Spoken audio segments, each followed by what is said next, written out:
Hey guys, welcome back to another video here on the channel. This week, Toyota sent me the 2024 Grand Highlander Platinum with the Hybrid Max powertrain to test and review for you guys.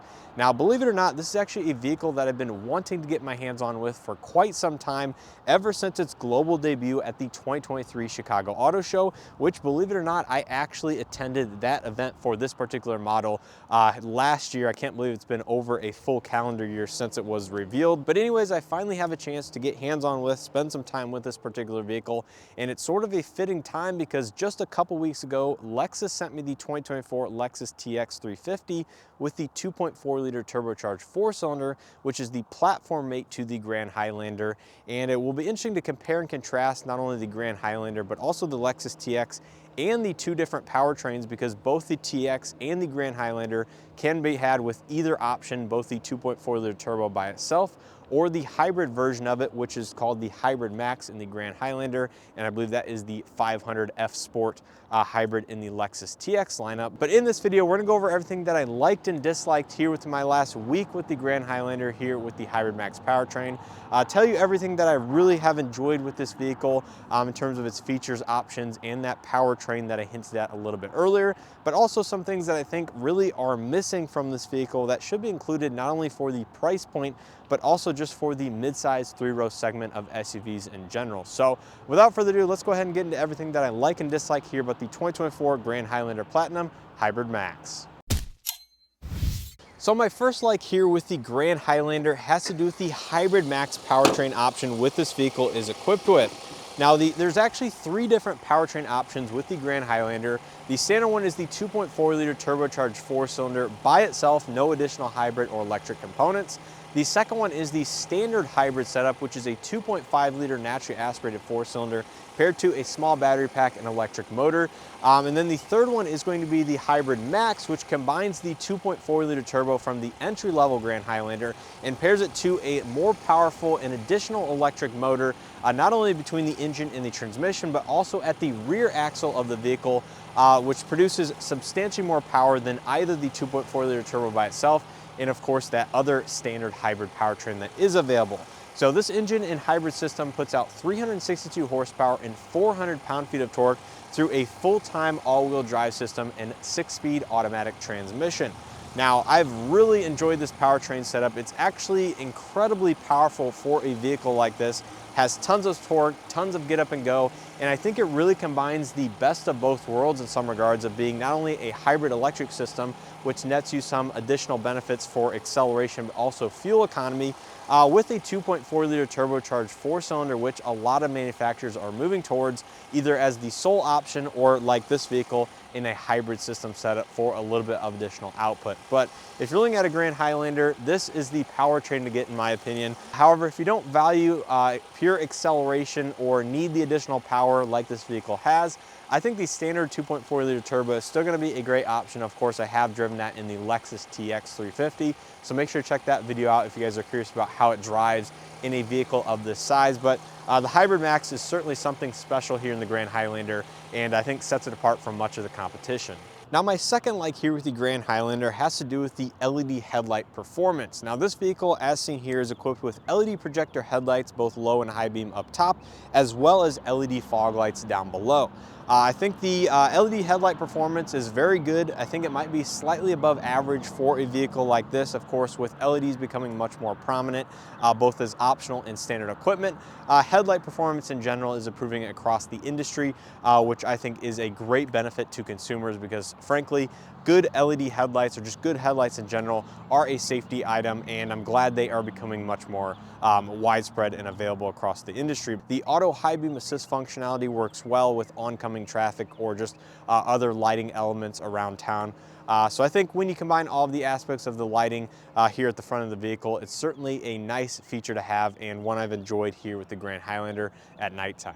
Now, my third like here with the Grand Highlander Hybrid Max and the standard hybrid has to do with the available onboard power.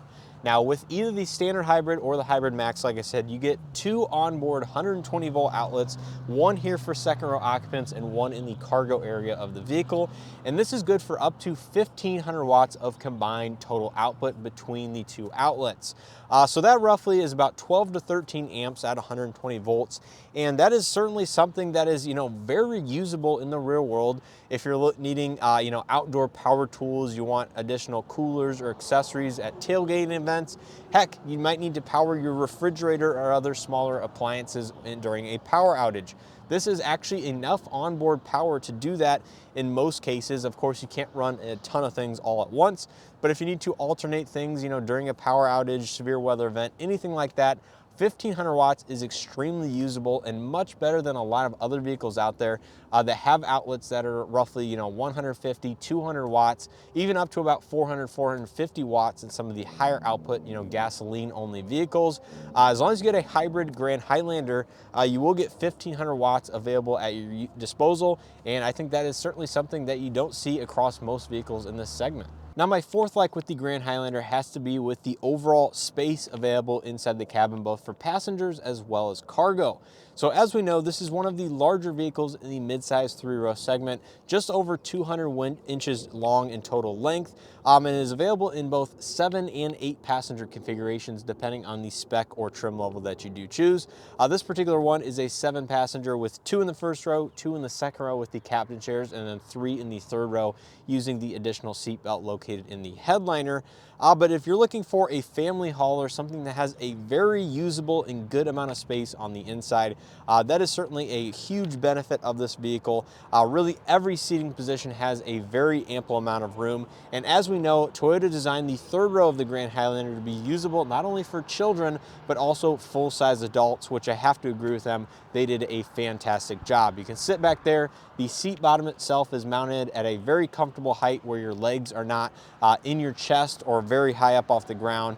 You have a good amount of legroom and a good amount of headroom, and I think they really did a good job optimizing the interior space for passengers. But also I've noticed this vehicle over the last week can accommodate a large item inside the vehicle with relative ease. So I'm actually currently moving into a new house, and last week or a couple weeks ago with the Lexus TX, I was hauling about an 8-foot long piece of wood, and that vehicle swallowed it up pretty easily. And this time I was hauling my office desk, which is about 72 inches long, I believe 30 inches tall, and about 24, 25 inches wide.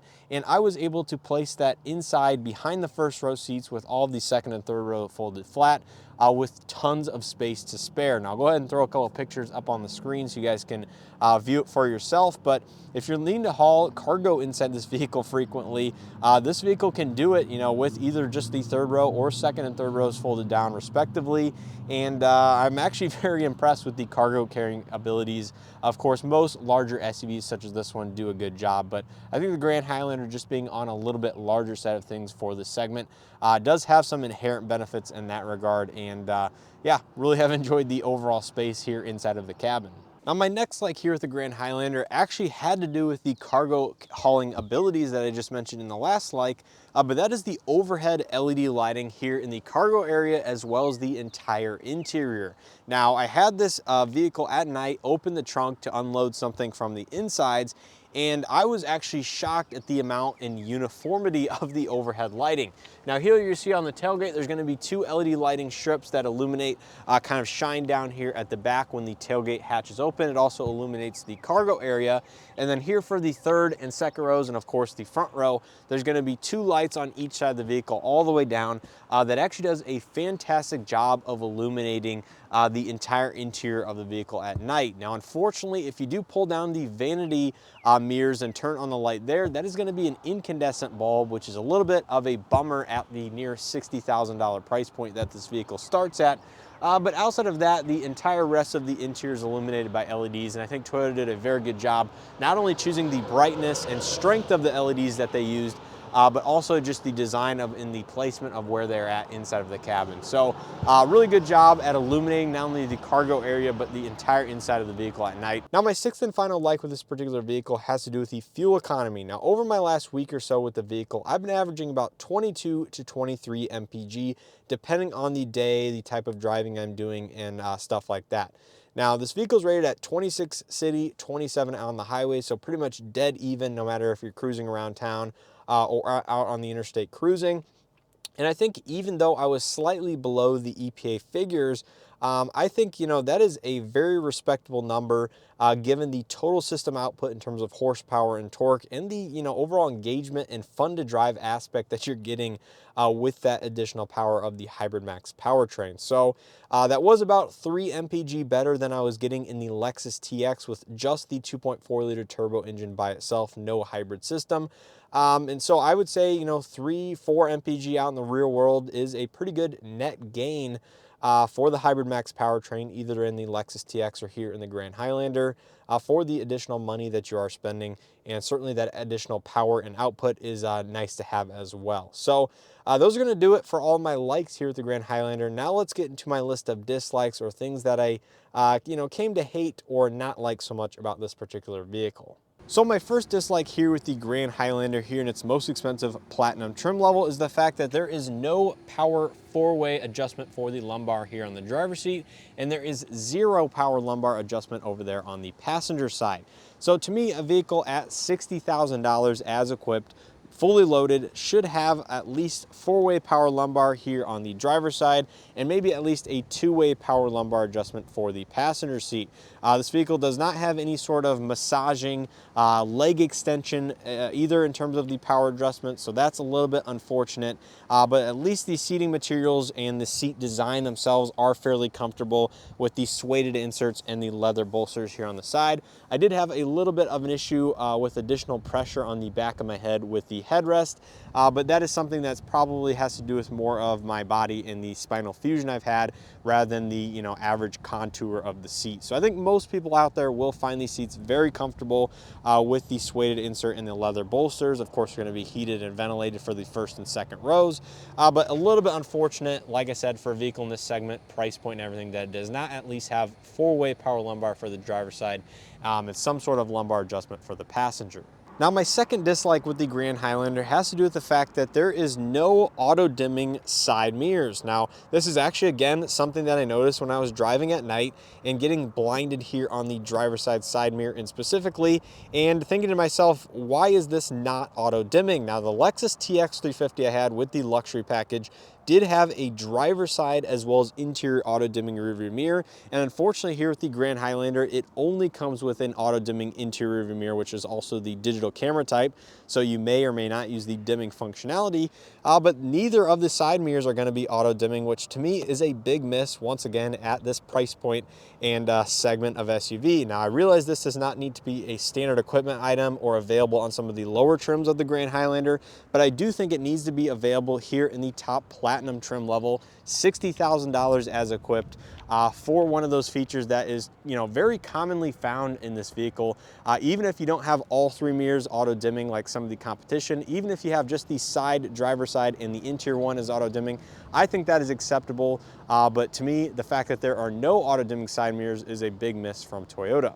Now my third dislike here with the Grand Highlander has to do with the fact that there are zero power adjustments for the second or third row seats. Now this specifically is an issue when you're frequently either folding down the second and or third row seats for the additional cargo space, but also just for regular ingress and egress to the third row for passengers.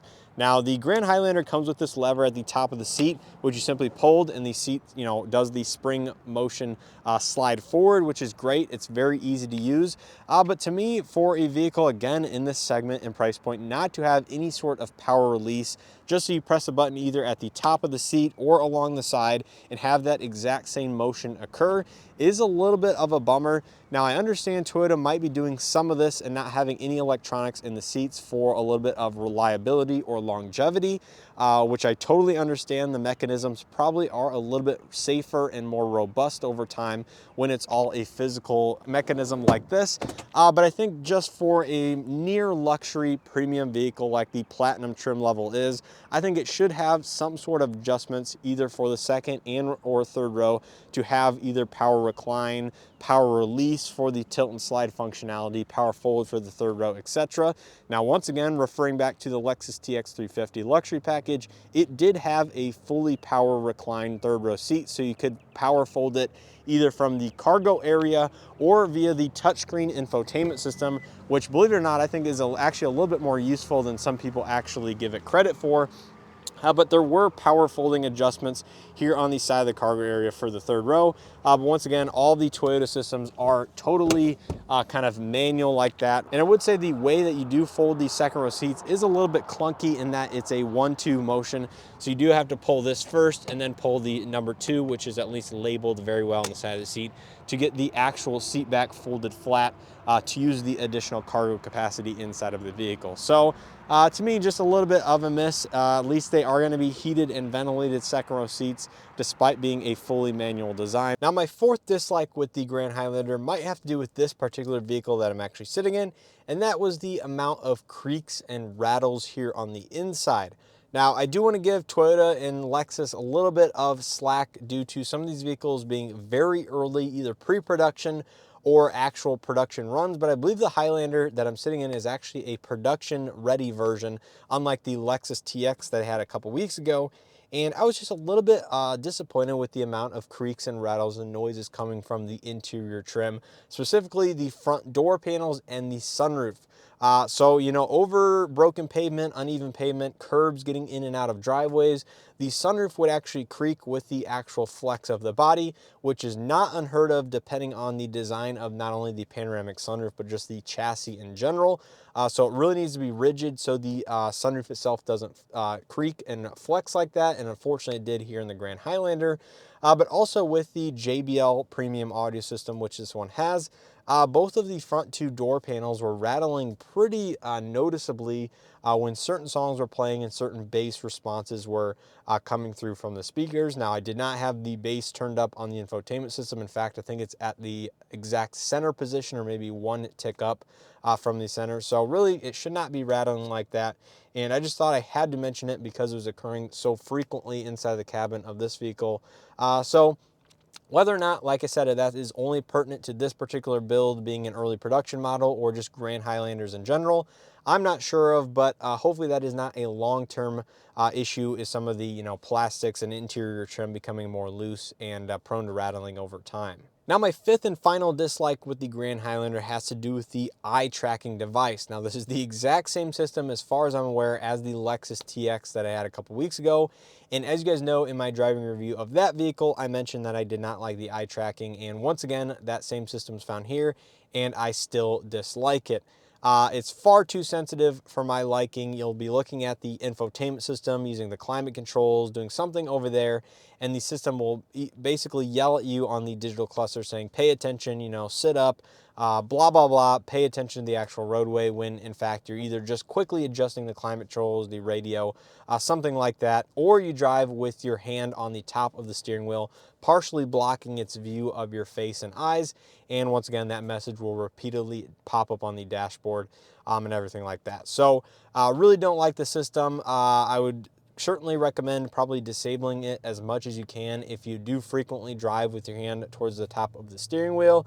Otherwise, you will probably have to adjust part of your driving habits and everything like that, so you don't get that message as frequently. But I thought it was just, you know, crazy sensitive. Need to dial it back maybe just a little bit. And, you know, overall just kind of lessened my overall experience using some of the interior technology here on the Grand Highlander. But I think as far as that goes, that is pretty much going to do it here for all my likes and dislikes with the 2024 Grand Highlander Platinum with the Hybrid Max powertrain. Overall, I have greatly enjoyed driving this vehicle, specifically due to the Hybrid Max powertrain. I think it is actually a blast to drive. It's much more peppy and powerful than one might assume looking on paper at the specs or just, you know, with the overall size and footprint of this vehicle, but it certainly makes it Much more pleasurable to drive. I think the fuel economy is good. Even when you do drive it in a slightly more aggressive manner, you're still going to net over 20 mpg out in the real world. And the overall feature set of the Platinum is very good for a vehicle in this segment and class, and nearing the $60,000 price point.